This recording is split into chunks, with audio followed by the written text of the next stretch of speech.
to your favorite bookish podcast, Fully Booked and Caffeinated. I'm Kelsey. And I'm Heather. And today we will be discussing and reviewing 1984 by George Orwell. Now, I chose this book because November is apparently when I choose the heavy books. Mm-hmm. Last year I chose Handmaid's Tale, which if you haven't listened to it, go back and listen. We were both very depressed in it. Yes. Due to the election results. Mm-hmm. And I picked this one before the latest election results. So once again, I was risking the irony. You were.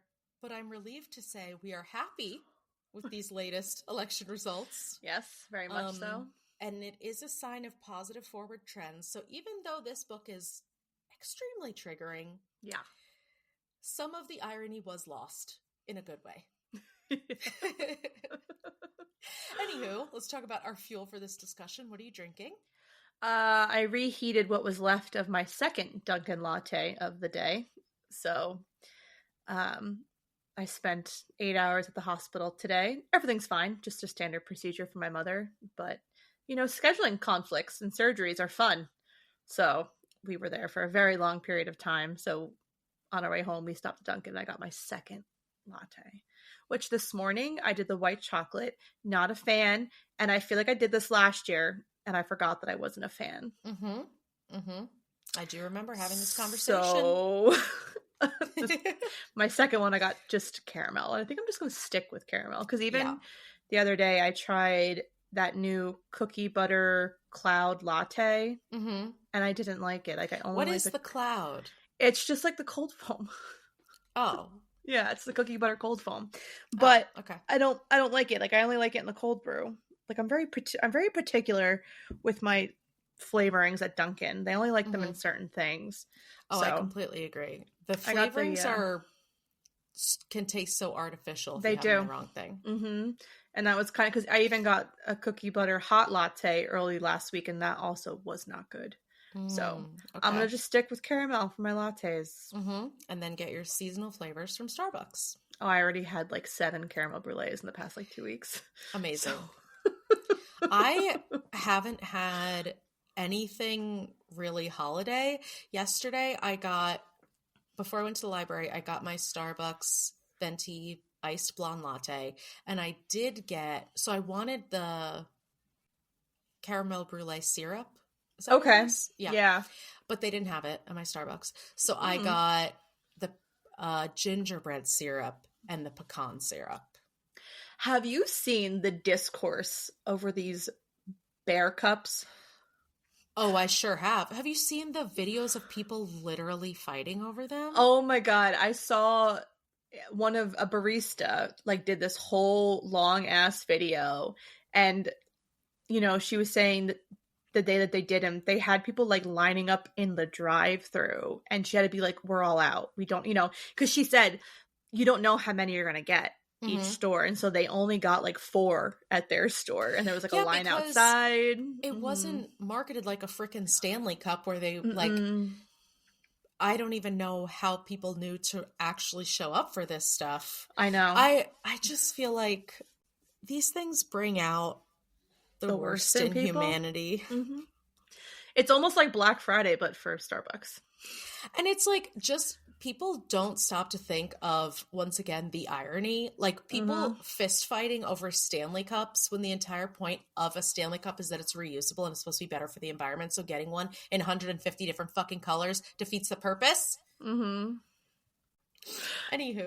Anyway, I love the TikTok parodies though, where people are using I think I sent you the one she got the animal cracker bear and she made a big ass giant animal cracker bear. And I'm like, yeah, no, literally, it's just a honey bear. You can go, Amazon already has a dupe. Go on Amazon and get it. You don't need the Starbucks one. That's number one. Insulated. And it's overly priced. It's overly priced. You're giving the man the money. Just stop. I mean, you're also giving the man the money with Amazon, but still. Yeah, either way, the man is getting the money. Yeah. Truly. But over a bear cup. I mean, they're cute. I'll give them that. Yes, I agree. I prefer my climate-controlled reusable cup. For real. Anywho, it's going to get darker around here. So, cheers. Cheers. Okay, so George Orwell or Eric Arthur Blair. I know, I was a little perplexed by that name when I saw that, because I looked him like up a too. knight's name? Like a Sir Eric Arthur Blair. Yeah, literally. He was born in 1903 in England, and now we know that George Orwell is a popular guy, or was popular with the school required reading people. Yeah. Since he wrote both Animal Farm and 1984. Big school books. I didn't read either of these in school. We read Lord of the Flies. Same. Did you read either of these? No, we did Lord of the Flies as well. Okay. Lord of the Flies and The Crucible. Oh, The Crucible. Mm-hmm. I don't remember what else we read. Probably not The Crucible, because the Christians. But we do know that a few of our friends read this in high school, and... Oh, Catcher in the Rye. That was the other one that I read. Oh, that's a good one. Yeah. Okay. All right, so his name... like, every school curriculum is different for whatever reason. And even if you were reading the same book, it's obviously taught differently. Exactly. Oh, we read Don Quixote. I think I read that too. Yeah. Okay. Anyway, so his name has become a common adjective, Orwellian, which usually describes an idea that is a threat to free and open society. Cool.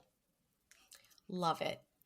So 1984 was published in 1949 in Britain, but it was actually the most successful when it was released in the US. Wonder why. But I know that a lot of people in a lot of different countries who have different elements from this book of these type of regimes can resonate with different parts of the book. So not just us in the US, but obviously today we'll be talking about us in the US.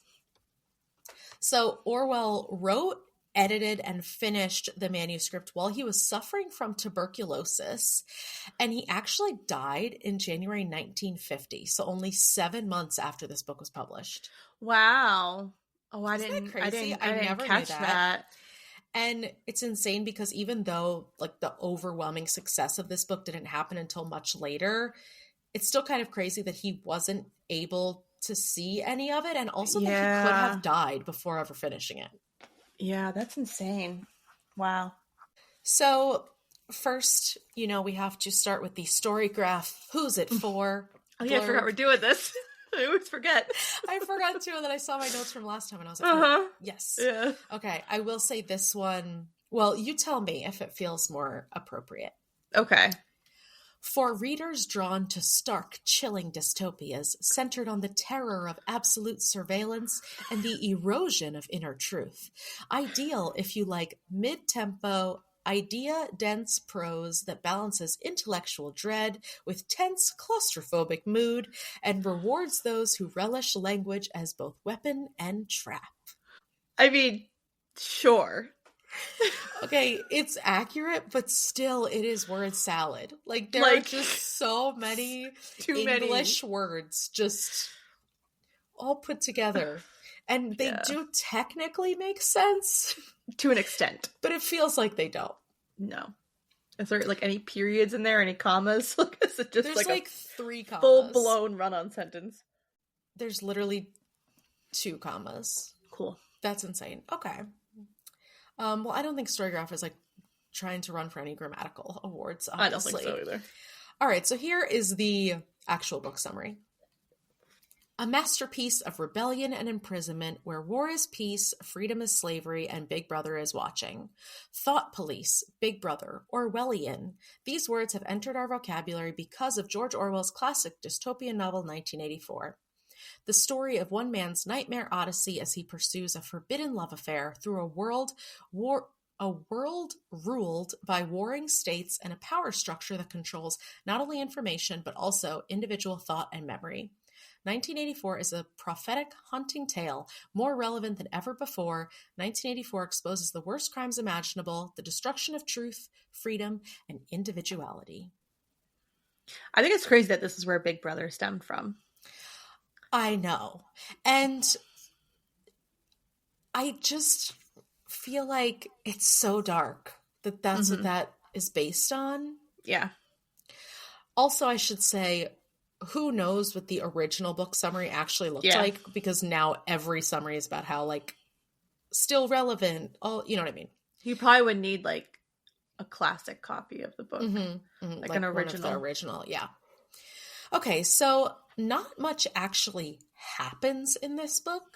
No. It's more so centered around the structure of the society and the ideology. So we're going to discuss as we go through the plot. I have a lot of quotes to read. There's a lot. There's a lot. And ones that I just couldn't say it better myself, you know? So we're in approximately year 1984, which is also weird because the book is called 1984 and he's not even sure if we're in that year. And also, like, he was like, oh, it's like hour 13. The clock striking 13. So it's like, it is very dystopian. Yes. And they're in Oceania, which exists in modern-day London, and immediately we get a description from our main character, Winston, about the constant surveillance by the government. So there are pictures, portraits, posters, billboards of Big Brother's face, a mustachioed man whose eyes always seem to be following you. It's like Tom Selleck. Exactly. I picture Tom Selleck's mustache, but then like the hat and the weird hair of the Clockwork Orange guy. Okay. So overall, it's terrifying.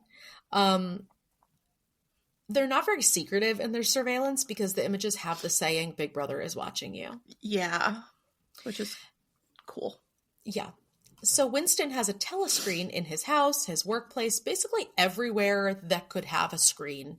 And those screens can tune in to watch him at any time. So these are two-way TVs.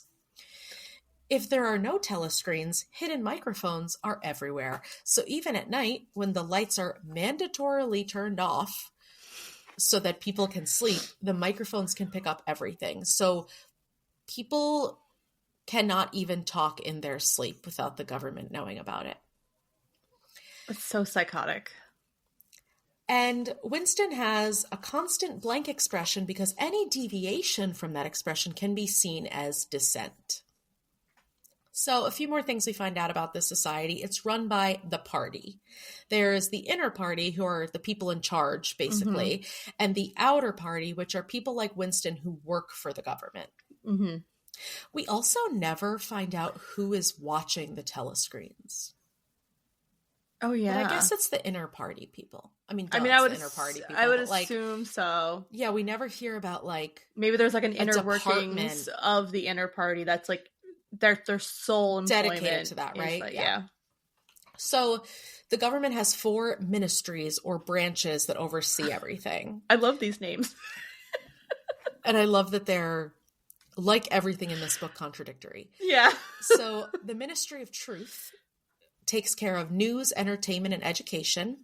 The Ministry of Love maintains law and order. The Ministry of Peace is in charge of war, as one would be. And the Ministry of Plenty oversees the economic affairs.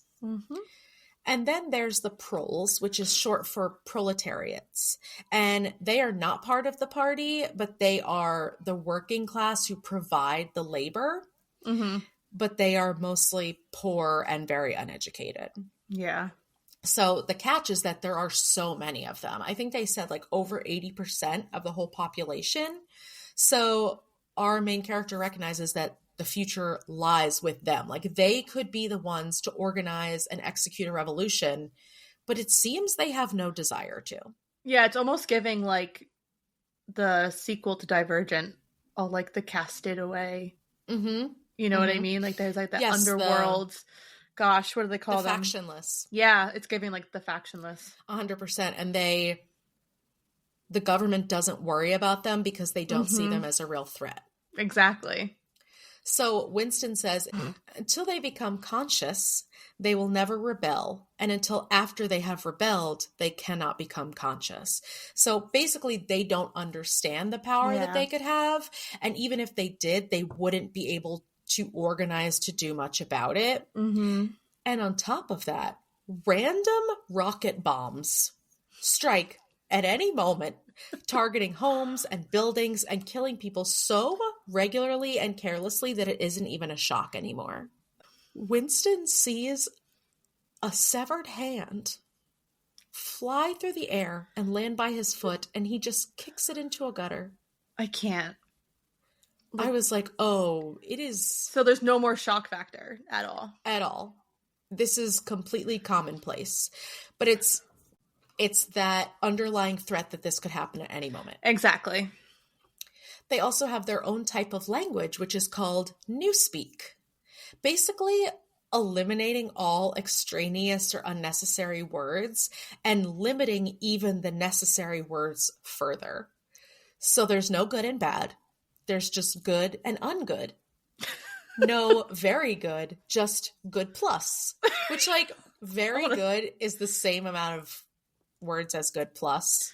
But from now on, I only want to say, I'm good plus, thank you. Good. Oh, or good double plus. Ooh. Yeah. Hey! Could never be us. We're never good double plus. But you know what I mean? Never. Never been good double plus. Mostly since I was like plus. 7. Wait, no, my wedding day was double good plus. And also the birth of Millie, although labor was not fun, so maybe not. Maybe not. Okay, well, you found one. That's great. Yeah. So the catchphrase of the government is, war is peace, freedom is slavery, ignorance is strength. So, like I said, they are not burying the lead on anything. No. They keep it right out in front of you. Mm-hmm. Every day there is a 2 minutes of hate broadcast where the government shows images of war, because they are constantly at war, images of the enemy, and images of Goldstein, who used to be in the party but is now head of the supposed rebellion, which most people don't believe actually exists. Yeah. And they just think this is more of like a propaganda to get people worked up. So during this 2 minutes, citizens are expected to scream at their TVs in a frenzy, jump up and down and get all worked up and express their disdain for the enemies and the rebels. And once a year, they have a whole week of hate, which sounds absolutely terrifying. I was waiting for them to get into this because in the book, they're prepping for the week of hate. But luckily, we're not present for the week of hate. There's also rumors of a group called the Brotherhood, which are an underground group against Big Brother. So pretty early on, we find that Winston is not exactly in line with the government. Yeah. But he's not a rebel either. It's like he wants to be a rebel, but he doesn't want to, like, take that step. It's almost like he's too lazy to, or doesn't know how to. Yeah. Which, like, is understandable. So he knows how to play his part and participate, but he is restless. And above all, he's curious about the past. So he hates the way things are, but he doesn't know if it was much worse in the past, and he should actually consider himself lucky. And he has a diary, which in itself is not allowed. But he also starts writing in it his innermost thoughts, which, of course, can all be seen as dissent. Yeah. He knows that people who have been found participating in thought crime, as it's called, no extraneous words here. No. It's literally just having your own thoughts. But those people have been taken in the middle of the night and their entire existence has been erased. That? Oh my God. When I saw that, I was like, oh, this is terrifying. Just poof, off the face of the earth, removed from all records. I'm like, it's giving what the country's currently doing. It's so unbelievably scary. Okay. Speaking of records, Winston works for the government office that literally rewrites history. If Big Brother published a news piece saying that there would be no chocolate rations, but then they needed to ration chocolate, they would go back and change that piece of information. But it doesn't stop there. This is the same with facts and figures and even the country that they're at war with. You know, Originally, my first thought was like, imagine how much Trump would love this ability Oh, to I know. go back and erase things that he said, promises he's made, lies he's told. But then I remembered it doesn't matter because there's video evidence of Trump calling his supporters stupid and uneducated, proof of him saying he would lower grocery prices, that he had no involvement in Project 2025, evidence of him walking into girls' dressing rooms at pageants where there were underage girls, him saying that he didn't know what Jeffrey Epstein was up to. I could go on and on, but the point being that history exists and his supporters still follow him blindly. So I guess my point is, we think, oh, this is the ultimate thing to be scared of, erasing the past. But the past doesn't have to be erased when it can just be manipulated and weaponized in the present. Yeah, I agree with that. So it's like, we can't sit here and be like, well, at least that's not our existence, because it is. It is. It is. Like, what a time to read this book, because I'm just like, oh, it's our current administration. This is actually wild that George Orwell was a psychic and could tell the future. Almost like Margaret Atwood. Exactly. I need to talk to these people. I need to ask them questions. I know they're dead. Well, he's dead. Margaret, she's not yeah, dead. Margaret was not dead.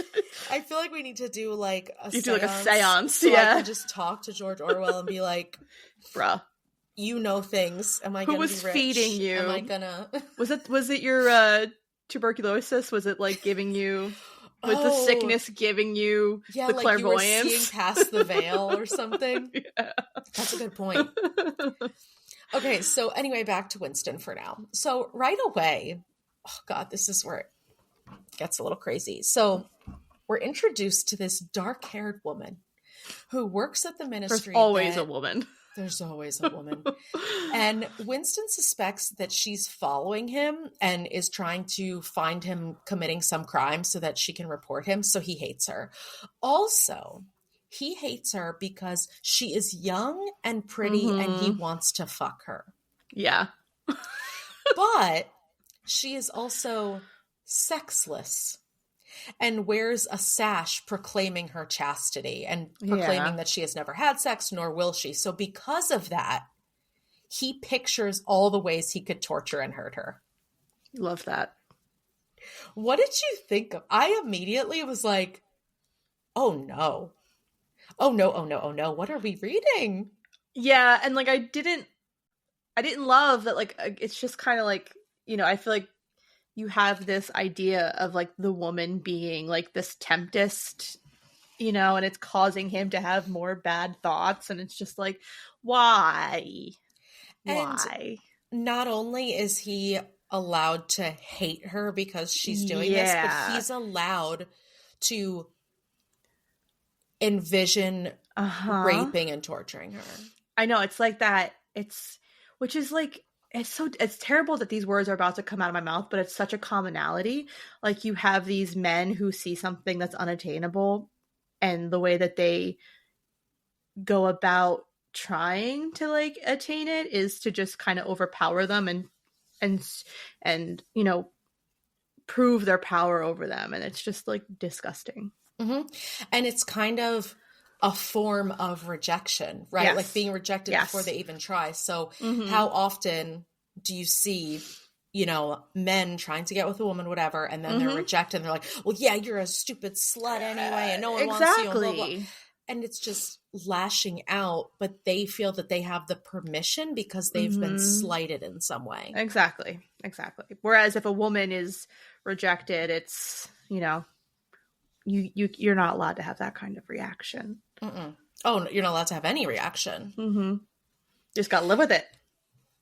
But turns out that the dark-haired woman slips Winston a note that says, I love you. And all of a sudden, his feelings change abruptly. He doesn't want to kill her anymore. This man is so fickle. So it takes a while, but they figure out a way to meet and they start a little love affair, which is not easy because men and women aren't supposed to interact at all. And also, like, if Big Brother's always watching, how are you doing this?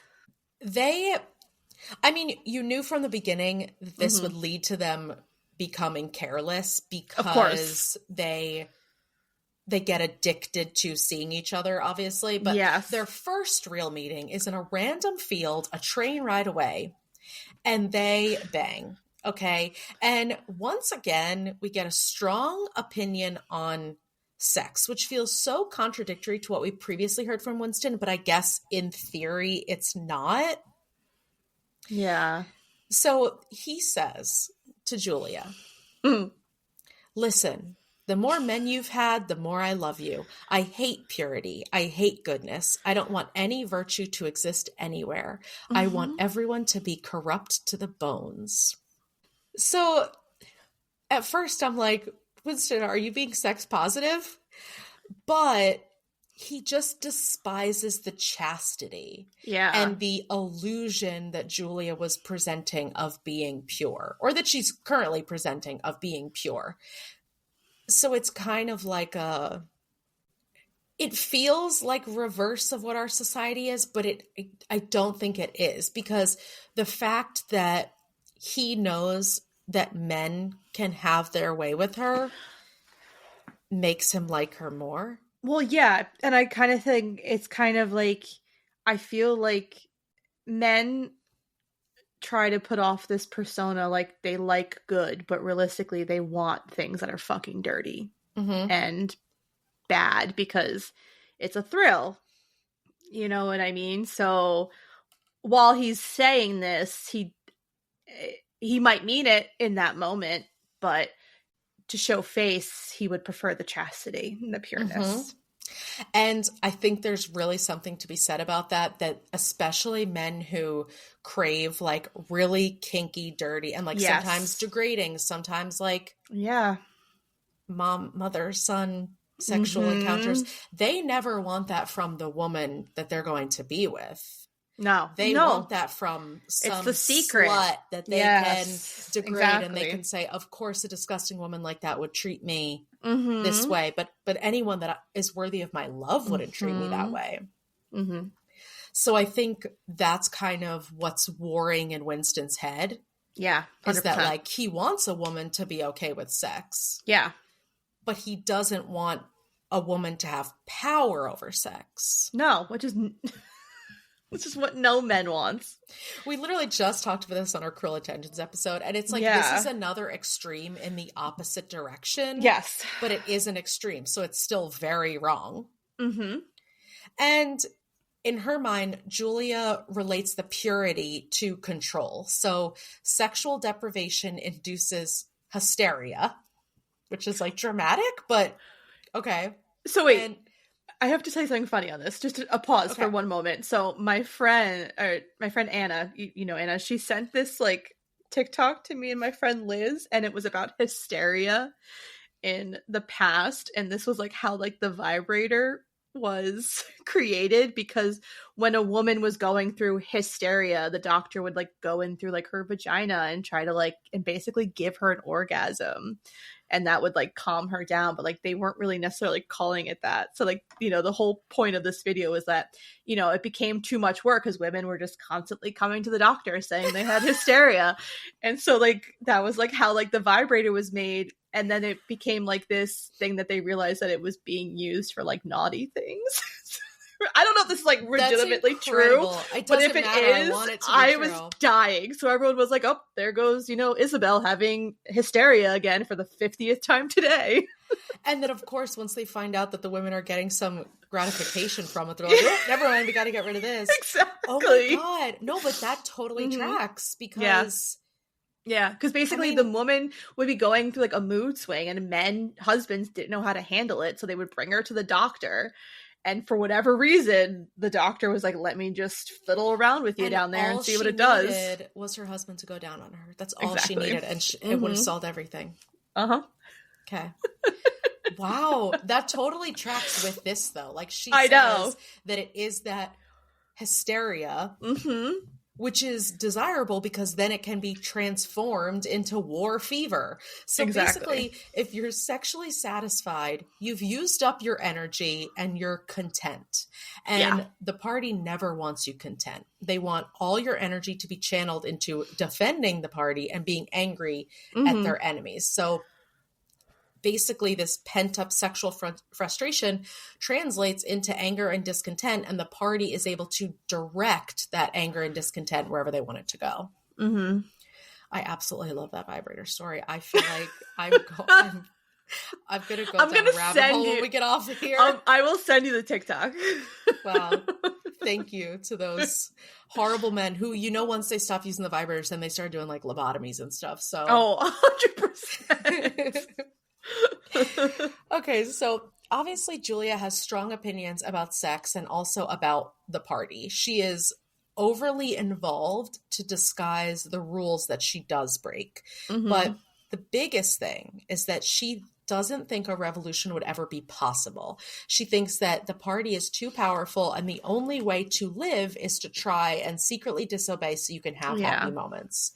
And to me, this is one of the most upsetting parts so far, is that Julia, who would be considered a great asset to any revolution because she's cunning, she's down to break the rules, she knows how to disguise it. She's the one who, arranges all their meetings and covers their asses.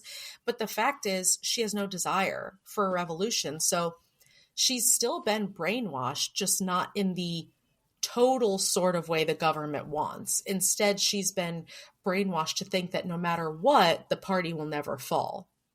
Yeah, it's like kind of like a defeated feeling without even trying to be defeated. Yes, she doesn't like even giving know the option that it's to be defeated. She just thinks that which I think is so common in general too. Like people are always like, fight the people, fight the man, and then it's like, okay, but they're just too powerful and we're never going to make a change. But I think if you just continuously try to chink at the armor, eventually you're going to break through so one way or another. Yeah. And that's why at the beginning when I was like, oh, Winston is kind of lazy, but it's understandable because he doesn't see the difference is that he still thinks it's possible, but he doesn't see a way to make it happen or to make it possible. And it just is so upsetting that all of these skills that Julia has could be used for, that change. And like you said, it's defeated, but she doesn't even know it's defeated because there's no point in trying in the first place. So anyway, to keep meeting, most of their communication is out in the open around crowds where they just mumble directions on where and when they will meet. And every time they do, it's usually in like a field or an abandoned building, and they have to take different routes from each other and different routes there and back to disguise their movements.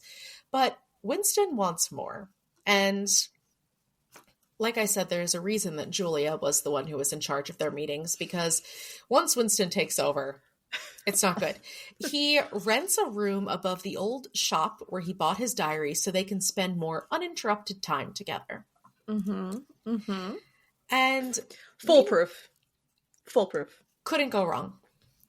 Meanwhile, Winston knows this guy O'Brien, who is part of the inner party at the ministry, and Winston thinks that he's been getting looks from O'Brien, which means he must be a part of the Brotherhood.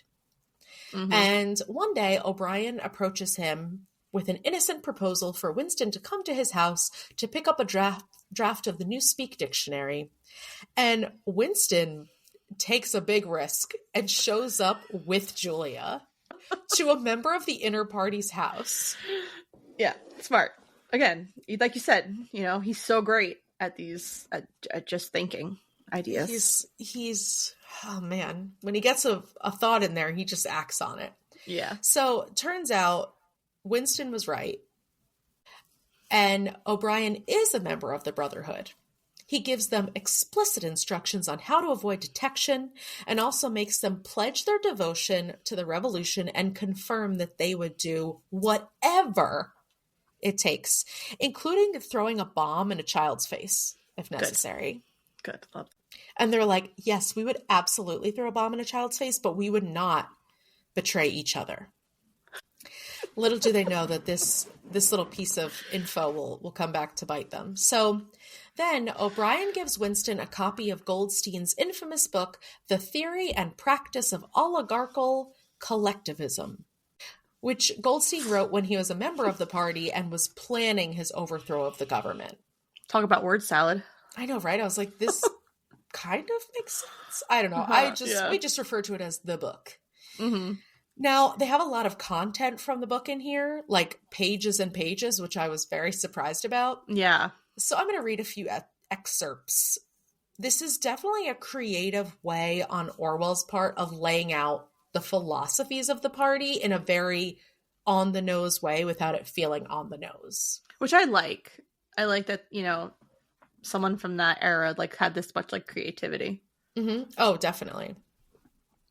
Okay, so first part. The two aims of the party are to conquer the whole surface of the earth and to extinguish once and for all the possibility of independent thought.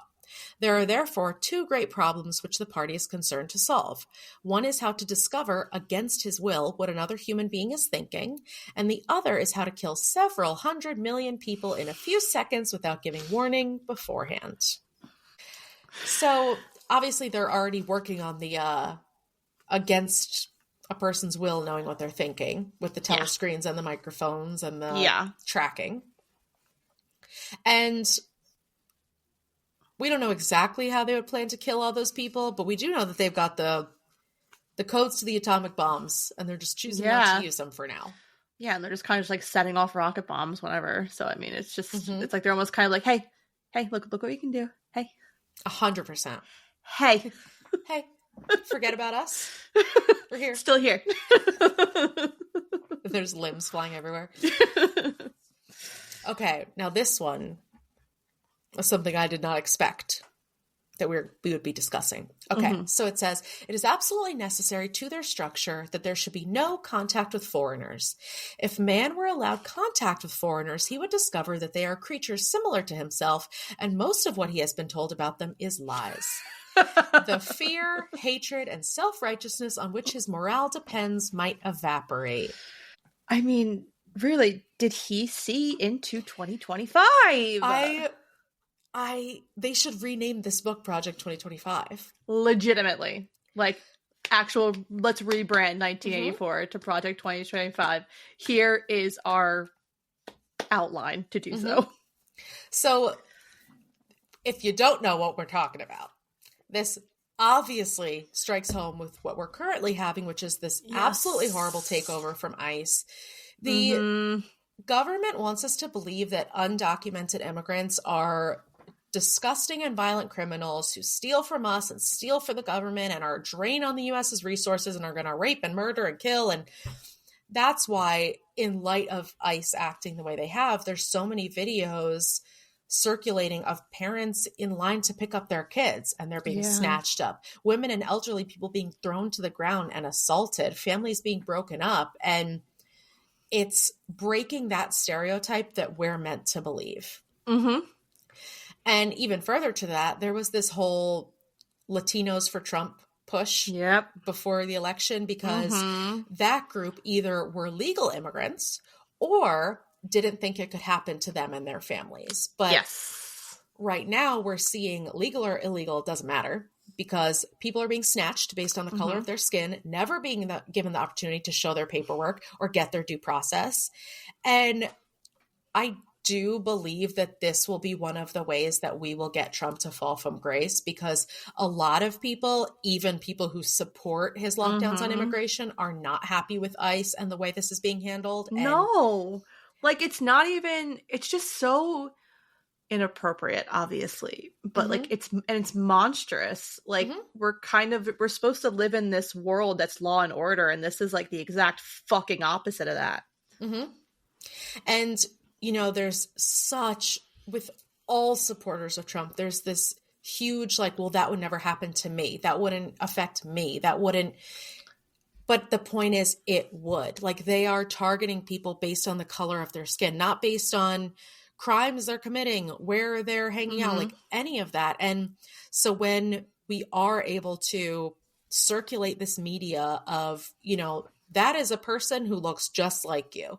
That is a person who went to school to pick up their kid just like you do every single day. That's a person that your neighbor who you respect and you love, and you know that they're not a criminal. And it's just, it's a human being. Mm-hmm. It's a human being that's being treated like they're some kind of wild animal. Mm-hmm.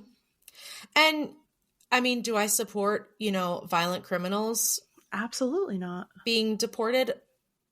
Oh, sorry, I meant in general. No, I know. Do I support violent criminals? Absolutely not.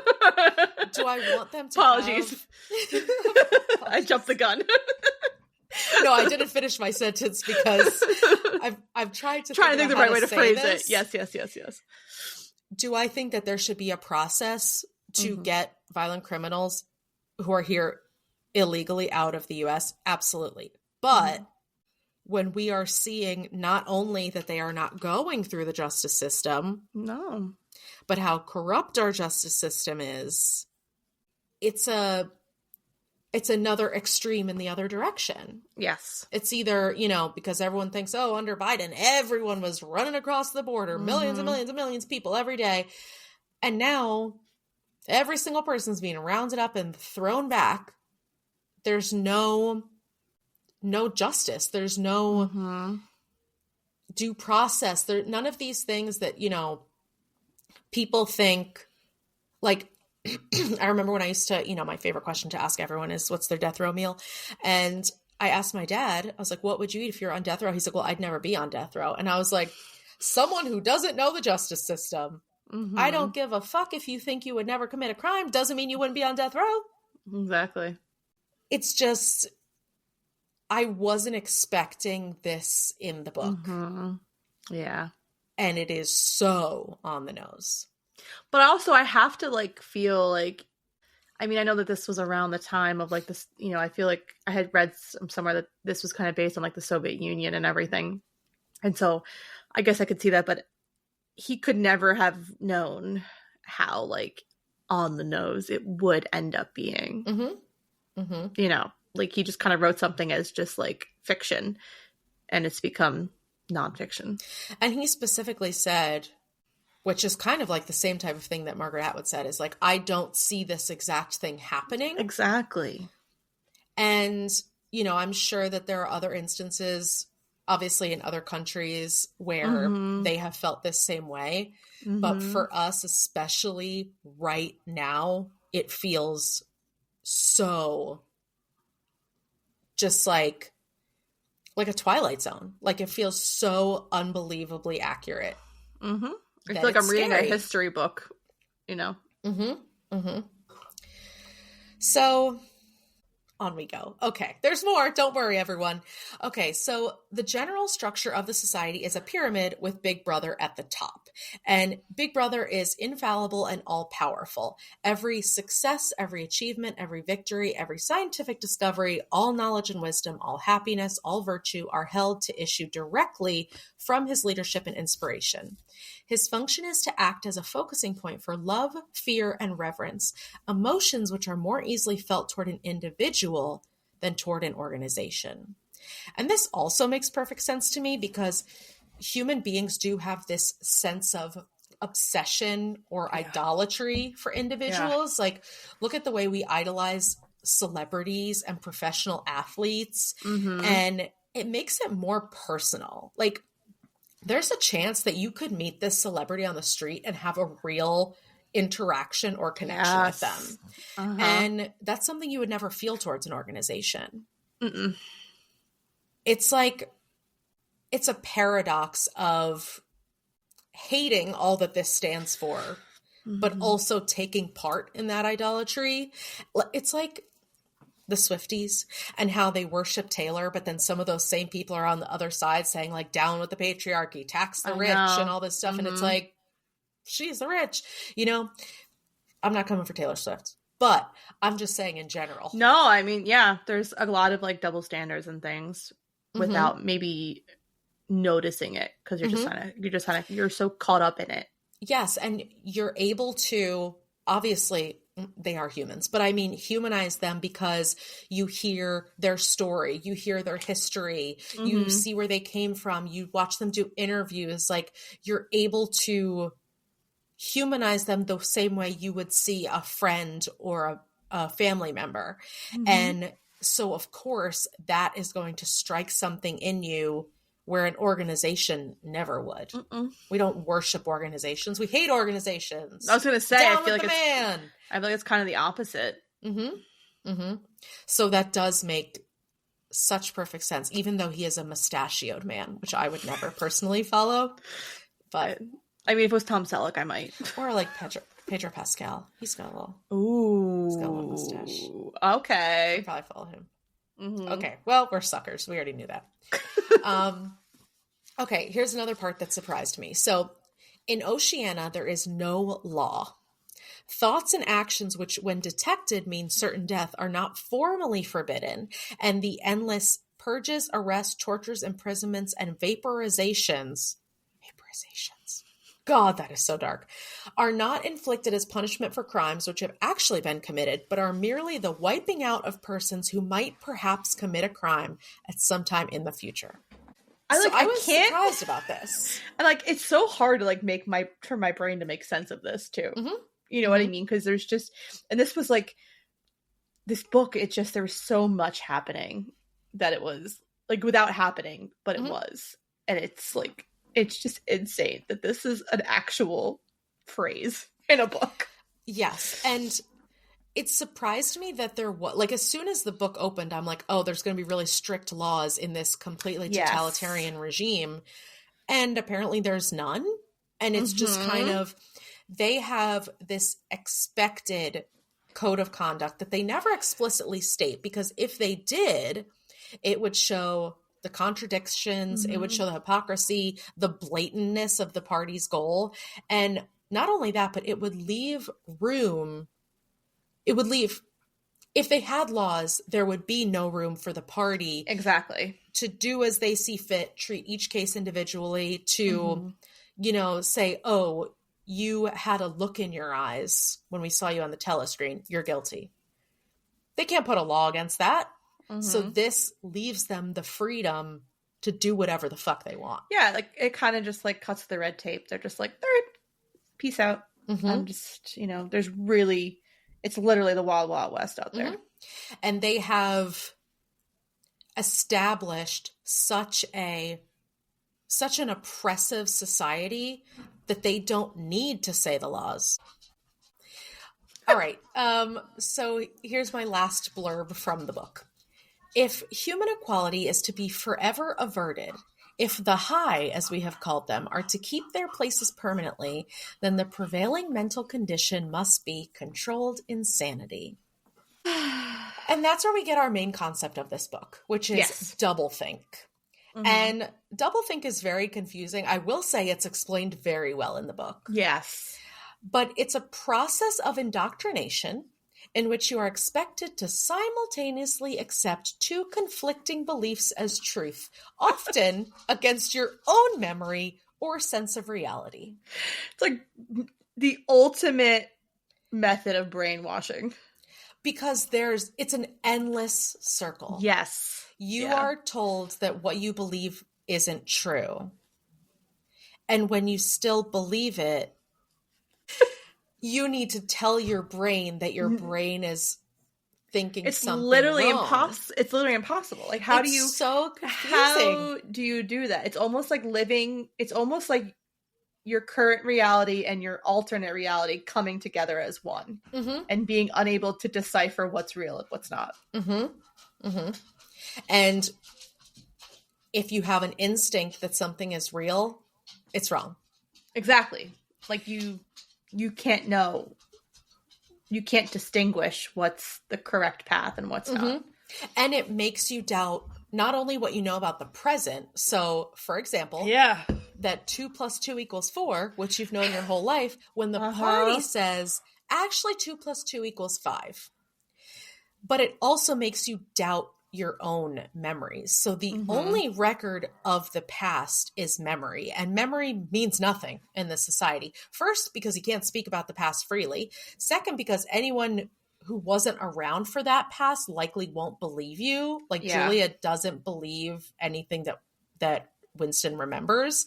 And third, because it doesn't matter. Even if you do remember it, I was going to say it's not relevant. It kind of feels like, no, you're damned if you do, you're damned if you don't in this society. I imagine it like being in a room full of thousands of people and just saying to them like 2 + 2 = 4. And they're all yelling back at you, no, 2 + 2 = 5. And it's just like fucking gaslighting the shit out of you. Yes, it's literally gaslighting. Like, there's no way to convince them that what you know is right. So at the end of the day, you're like, wait, does 2 + 2 actually = 5? And then that's where the double think comes in. It's so confusing. I know. But it makes sense. It does. It really does. Especially like in that kind of like society. So as Winston is reading, with Julia lying by his side, turns out Mr. Charrington, the shop owner who rented the room, was working for the thought police. This one hurt. No one is who they say they are. I loved Mr. Charrington in his velvet blazer with his room full of crap.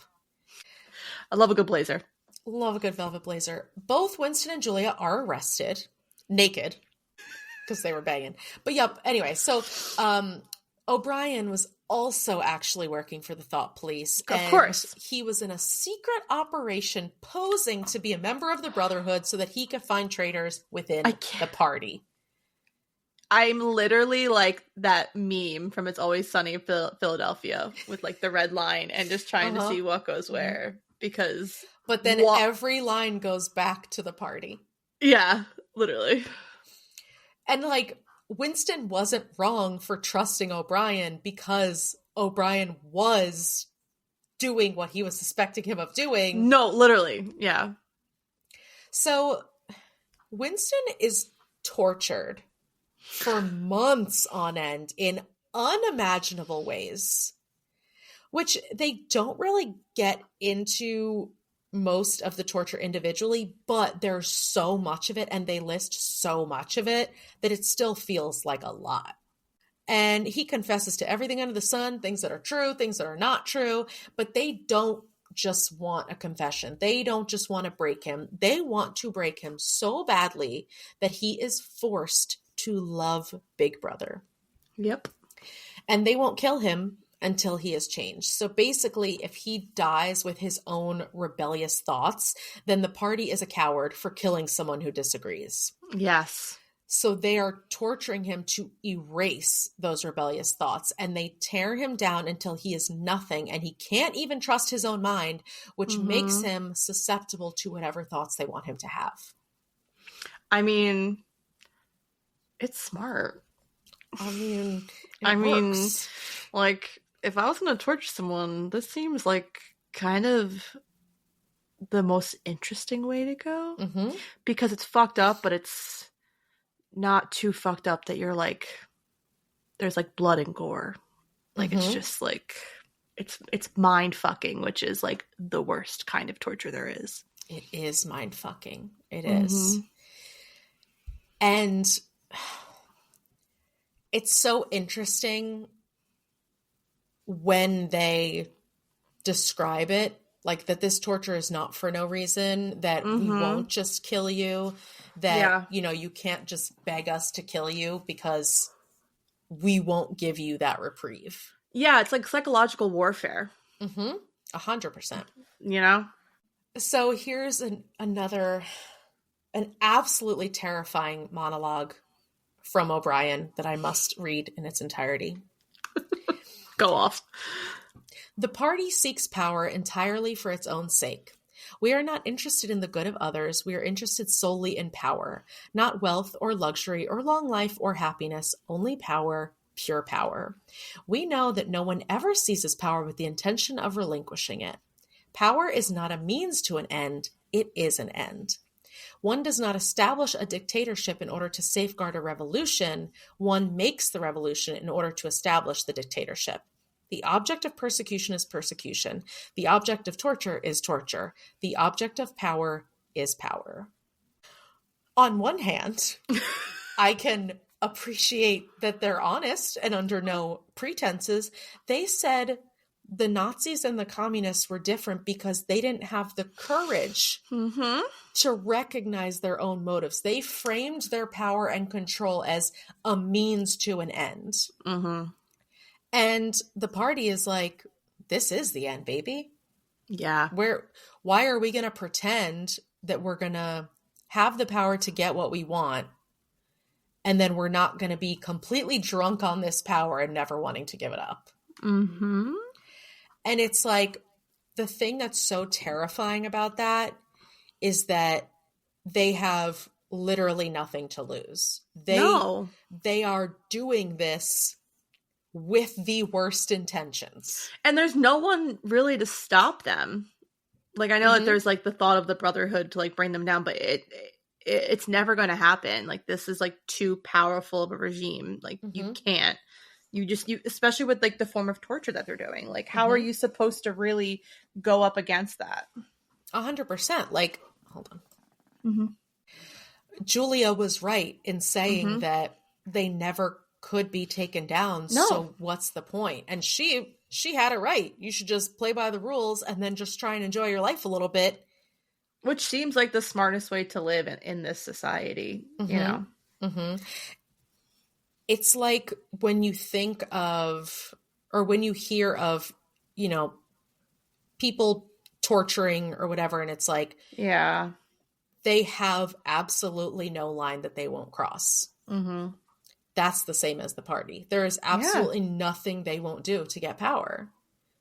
And they are so good at it and so powerful that you're not even safe inside your own mind. No, which is... especially not in your own mind. Such a crazy... You're like basically being forced to become schizophrenic. And it's like, I know we have it bad, but it's not this bad yet. Keyword, yet. Yet. In my mind is still safe for the most part. Okay, so the final straw is room 101, where Winston is confronted with the possibility of being eaten by rats. Okay, two things. Two things. Have you ever watched Too Fast, Too Furious? Yes. Where they have the bucket with the rat, and they heat up the bucket, and then the rat eats through the guy's stomach. Yes. Oh my God. And second, someone on Goodreads in the questions portion for this book was like, do they ever explain the rats? It seems kind of childish to be afraid of rats, and it makes the character more shallow and childlike. So my question is, it's childlike to not want your face to be eaten by rats? No, that's like fucking terrifying. I wouldn't want to be eaten by anything. Terrifying. And like, rats have this rap of being like vermin, disgusting vermin. No, thank you. And they will literally stop at nothing. And like, it's not like they're putting it on your toe. Your face. No, they're gonna eat that to your brain. Yeah, like that's like the worst of the worst. I'm not even scared of rats, and this is my worst fear. What's what I'm saying? You know, if you're ever put into a cage and you with no escape from something that wants to eat you, yeah, of course I'm gonna be fucking scared. So childish. So anyway, this is when he finally hits his last breaking point. He denounces Julia and begs them to torture her instead. Yeah. And that signals that he has finally broken past the point of rebelliousness. Basically, the only thing he had left in his heart was love for Julia. And without that, he has no more urge to fight back. Yeah, I know. And like, that's like, it's like disappointing that like not like this, the book's not disappointing, but it's disappointing that they broke him so hard that he couldn't feel that he even gave up the idea of love. And they broke him so badly that they actually allowed him to re-enter society.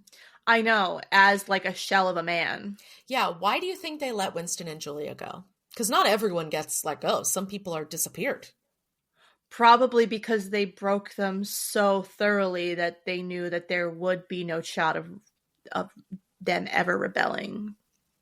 Because, you know, they've literally brainwashed them to the point of they are now their, you know, it's like the marionette puppeteer. Mm-hmm. They are now the people that they want in the society. The perfect, like, specimen. And I think there's something to be said about them also not thinking that either Winston or Julia would be intelligent enough to ever go back to the way they were. Yeah. I agree with that. What did you think of Julia? I mean, it's actually kind of interesting because I feel like in this time, so you said he wrote this in the 40s, right? Mm-hmm. The fact that he wrote such, like you said, a cunning, brilliant woman, that's really interesting to me. You know, because I feel like if you like look back on that time, specifically like maybe film genres, it was very much damsel in distress, very much women can't take care of themselves. And like obviously in the beginning they try to portray her as like this innocent woman, and then you come to find out that she's like a fucking brilliant mastermind. Like that's a really cool, and it's a man doing that, like a man author doing that, which we talk about all the time, how male authors write women. So this was like kudos to him, realistically. That's actually a really good point. I didn't think of it like that. And even the whole message of, you know, when she's in charge of things, everything is going great. Yeah, exactly. And as soon as Winston is in charge of anything. And so again, you have someone in that time that's like, the woman is always fucking right. Just listen to the woman. But they won't. To her from the get-go. Because men don't like to relinquish their power to women. So... And they could have just gone on with their little love affair. They could have been lived in secret forever.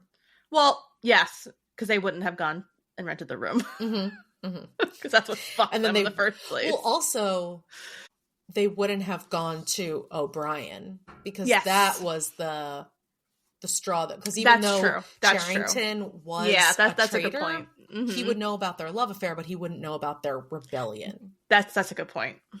Okay. What did you think of them using the children to help do their dirty work, the party? I can't. Like, that's like, it's fucked up.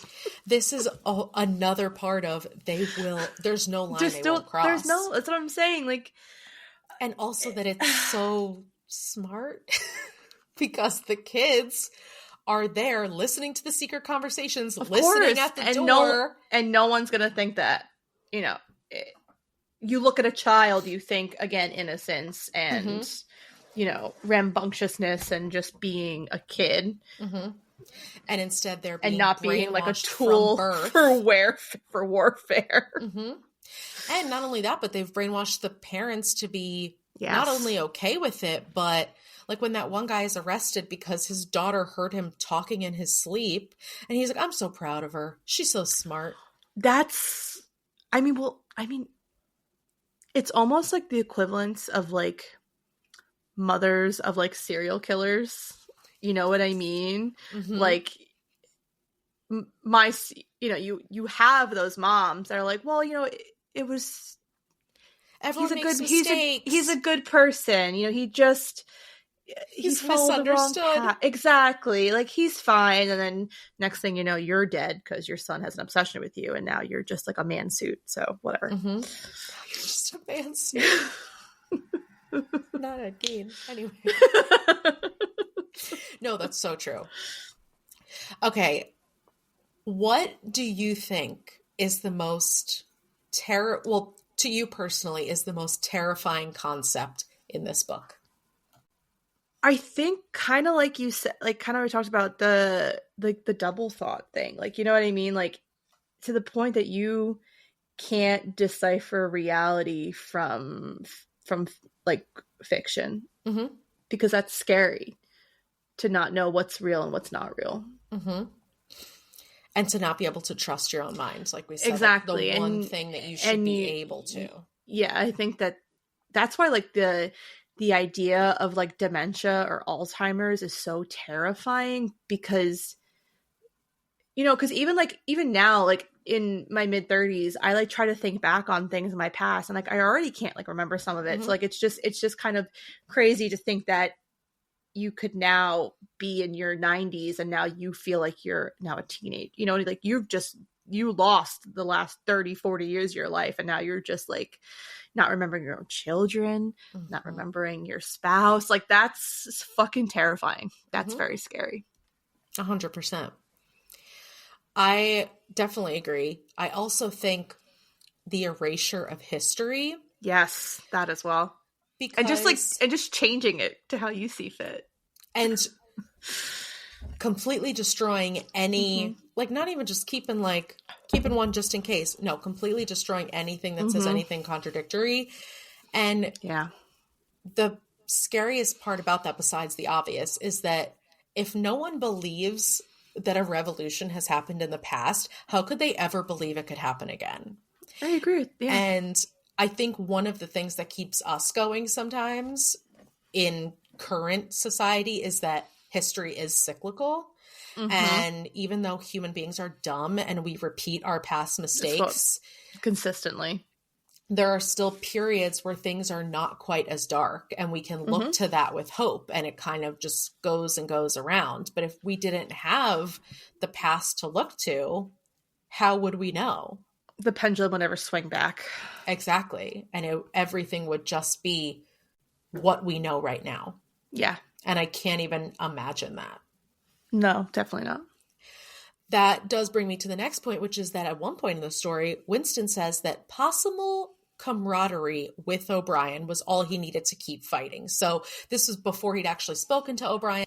Just the thought that he didn't actually know what O'Brien was feeling, but just the thought that he could be on his side was enough to keep him going. And I think that's the same way we feel, especially, you know, seeing that half the country was brainwashed into voting for a corrupt and incompetent pedophile and rapist.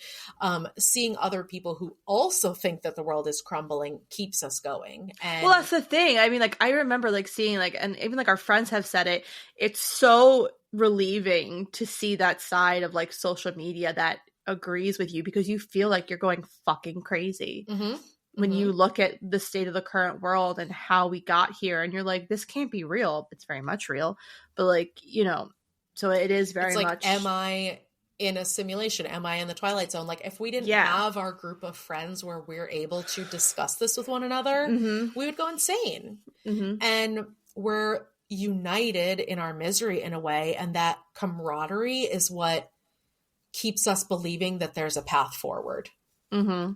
And you know, I think we've talked about this a million times, but we just talked about this again at book club, how social media is such a double-edged sword, because it does show all of these, you know, other like-minded people fighting for a common cause, but it also shows us the ignorance and the magnitude and the abrasiveness of the other side. Yes. All right. I have one more quote I want to finish off with, but is there anything I missed that you want to discuss before we get to our ratings? I mean, this book was like a mind fuck, so it's just, I'm going to assume that, yes, we talked about everything. We could talk for 4 hours about this fucking book. All right, so I want to finish with another quote from O'Brien where he describes the party's vision of the future. Cool.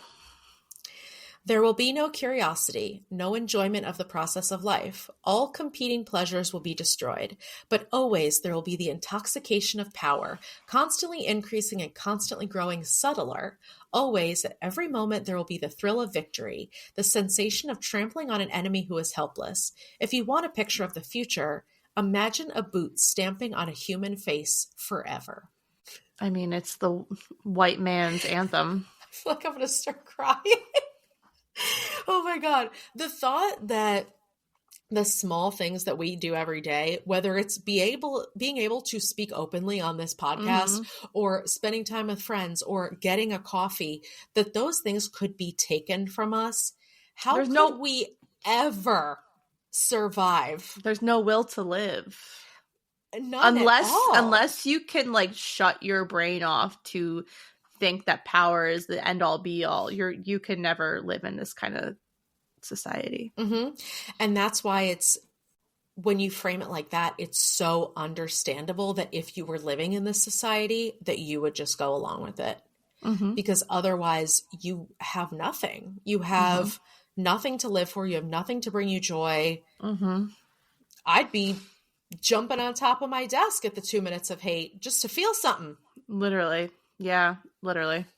So, yeah, I feel like maybe I should have ended on a more positive note, but there wasn't one. So, well, I was going to say, I think the whole point of this book was the failure of rebellion. Mm-hmm. Mm-hmm. Yeah, this is not like dystopian novels that we're used to reading. No, like this is like an actual, you know, it's just like insane because, you know, there's so many similarities to current times that's like literally troublesome because, I mean, obviously it won't get that, I mean, knock on wood, it won't get that fucking extreme, but you know what I mean? But it's scary to think that this could happen.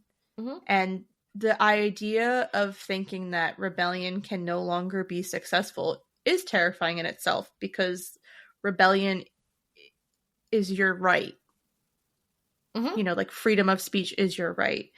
And this book is basically the antithesis of like stripping away every single human being's power and taking away your mind and your free will and making you into like a robot, essentially a human robot. I think the biggest part about this is that even though as a whole, we can't see it getting this bad, there are so many individual pieces. Like, I didn't really get into the surveillance thing because there's something that we're not going to talk about on this podcast about something that recently happened that people are losing their jobs over. People are, you know, speaking out about, and they're not even allowed to talk about it. And it's like certain parts of this are happening. That's the right thing. now. And that's like why it's so scary, like reading this, because while it's not the it's not the entirety of the book that we're experiencing, the fact that we're even experiencing bits and pieces of this crazy society, fake society, is unrealistic. Yes. Like the fact that there's a checklist in this book and we're checking multiple off that list. That's crazy. Like that should not be happening. That should not be a world we live in. And 20 years ago, we never would have thought that it was. Definitely not. Okay, well, this is still a book somehow, so we need to rate it. Our rating scale is teacups of whiskey. Also, like, what was the whole thing with the gin? Like, was he just drinking gin because he didn't have any food? And the gin was, like, rubbing alcohol? I don't know. The gin was, like, a whole character in this book. Who could say?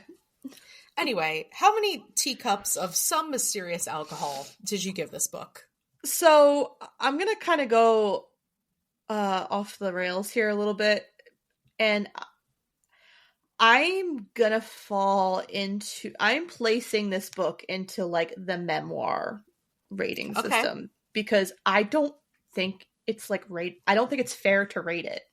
Yeah. You know what I mean? Like, of course there's things like, you know, you dislike like all the fucking like sexual prowess again and how men think about sex. It's like disgusting and everything. But I mean, but again, it's like realistic. So it's kind of, you know, I feel like this is kind of, it's a fiction book that's now teetering on nonfiction. So how do I properly rate that? You're so right. You know what I mean? I mean, realistically, if I had to, it probably would be in between a 3.5, 4 like teacups of whiskey. But I don't feel like it's my place to rate it. I completely agree. At the end, I'm like, I don't even. Yeah, it's like rating a textbook. Literally, no, like literally, it's like we're reading an actual piece of history. So how am I supposed to how am I supposed to rate what happened in history? I mean, if we're rating the world right now, 2 thumbs down is bad. No, I want to DNF this world, like DNF literally. For real. I will say I am so happy we waited until adulthood to read this. Yeah, I think I wouldn't. This would have went over my head. I would have been as an adolescent. so fucking bored reading this in high this school. This isn't a book meant to be read in high school. It's not even a book meant to be read in college. Because I think you that this can't is fully discuss it. You have to live in the world. You have to truly live in the world. Which is like still, I mean, that's still like my whole, I would die on the hill of that you should not be allowed to attend college until you're like 21 years old. You need to like you need to have 2 feet in the real world for a little bit and get your shoes a little dirty and then see where you go from there. The fact that you're putting a brain that's not fully formed into 4, sometimes 8 years of schooling and then be like, okay, now go off and do real world shit. It's not right. Having to pay $100,000 no, in it's debt not right. because you didn't even know what you wanted to do. And you don't understand money. You don't understand money because that's not taught. You know, that's another thing that should be taught in like high school is like the proper way to save and like understand how money, how loans work, how interest works. Because like you don't fucking know. And not for nothing. And obviously this isn't everyone, but normal run of the mill is like living at home with your parents when you're in high school and not really having that many responsibilities. Yes. And then all of a sudden just being thrown into the world and like, hey, you're responsible for yourself. Yep. It obviously hits differently right now, but it's the perfect time. This is one of those books that I feel like stimulates my mind, obviously, because it's so unbelievably relevant, even 75 years later. I saw a review on Goodreads that sums it up and says it's very difficult to be both deep and entertaining. The deep books are often dry and the entertaining books are often empty. And that's how I feel. Like this is not an entertaining book. No. Even though like I was engrossed in the plot, but it's more about how it makes you feel afterwards, how it makes you think, and how upset this makes us. Because it's too relatable. This isn't the kind of book you want to read and be like, oh, I relate to that. Yeah, I'd rather relate to like the Pumpkin Spice Cafe or something, you know?